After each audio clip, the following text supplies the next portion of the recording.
네, 오늘 팩트체크는 공항 이슈입니다. 12월 성수기 해외로 겨울 휴가 떠나는 분들 계실 텐데 공항에서 가장 지루한 건 바로 출입국 심사입니다. 줄을 길게 서야 하죠. 그런데 항공사들이 비즈니스 이상, 그러니까 일반석에 비해서 두세 배 비싼 항공권을 끊는 고객들에게만 출입국 심사를 빨리 받게 하자고 정부에 요구하고 있습니다. 이른바 비즈니스 패스트트랙 프리미엄 서비스죠. 국제적인 추세라는 점을 강조하고 있습니다. 과연 사실일까요?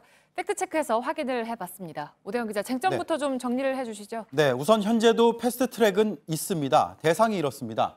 장애인, 임산부 등 교통약자나 유공자, 외국 금융투자자, 우수기업인 등에게 장시간 줄 서지 않게 혜택을 줍니다. 그런데 항공사들은 비즈니스 이상을 탄 사람도 여기에 포함을 시키자고 요구하고 있습니다. 전체 승객이 100명이라면 7에서 9명 정도라 소수만 대상이 됩니다.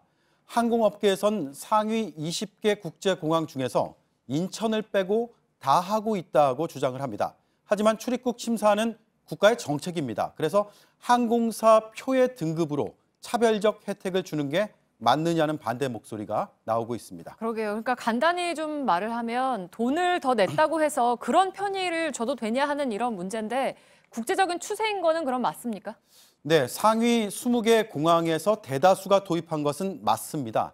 국제 추세로 보는 것도 일리는 있습니다. 이건 대한항공이 배포한 보도자료입니다. 인천공항만 X로 돼 있고 나머지 19개 나라는 모두 동그라미로 표시를 했습니다. 네, 그러니까 인천만 빼고 다 하고 있다는 말이잖아요. 이 보도자료만 보면 그렇게 생각할 수도 있겠는데요. 네, 그렇지만 타이베이 공항을 보면 동그라미로 되어 있습니다. 그런데 다른 나라와 좀 다릅니다. 표 등급과 상관이 없이 공항에서 별도로 이용권을 사야 됩니다. 네. 싱가포르도 동그라미로 되어 있습니다. 하지만 자국 항공기 승객만 제한적으로 적용을 받습니다. 저희가 오늘 이메일과 전화, 또 공항별 홈페이지 등을 통해서 현황을 취재했습니다. 이건 홍콩 국제공항에서 대변인 명의로 저희 JTBC 팩트체크팀에 보내온 메일입니다. 우리처럼 교통약자에게 무료로 제공을 하고 외교 등 의전 용도로도 배분을 한다고 합니다. 하지만 비즈니스를 탔다는 이유만으로 심사 우대를 해주는지는 명확히 답하지 않았습니다. 그래서 앞서 보신 보도자료를 100% 사실로 단정하기는 어렵고 더 검증이 필요해 보입니다. 네, 그러니까 결국에는 OX로 이렇게 단순화해서 나타낼 수가 없는 것 같은데요. 그러니까 모든 나라마다 방식이 다르기 때문에 뭉뚱그려서 말하면 안 되는 거 아니겠습니까? 그게 핵심입니다. 네. 그리고 이 20곳 중에서 대다수의 공항은 비즈니스가 아니라 일반석을 타도 심사 우대를 받을 수가 있습니다. 네. 유료 이용권을 개별적으로 사면 가능합니다. 이런 제도를 차별 논란을 불식시키는 그 기능을 하고 있다는 분석도 있습니다. 그리고 출국할 때만 편의를 주고 입국할 때는 주지 않는 공항도 있습니다. 보안 검색대만 해당되는 곳과 출입국 심사대만 혜택을 주는 곳도 있어서 천차만별입니다. 이 논란이 여러 언론에서 보도가 되고 있는데 하지만 이런 복합적인 맥락은 다 빠져 있습니다.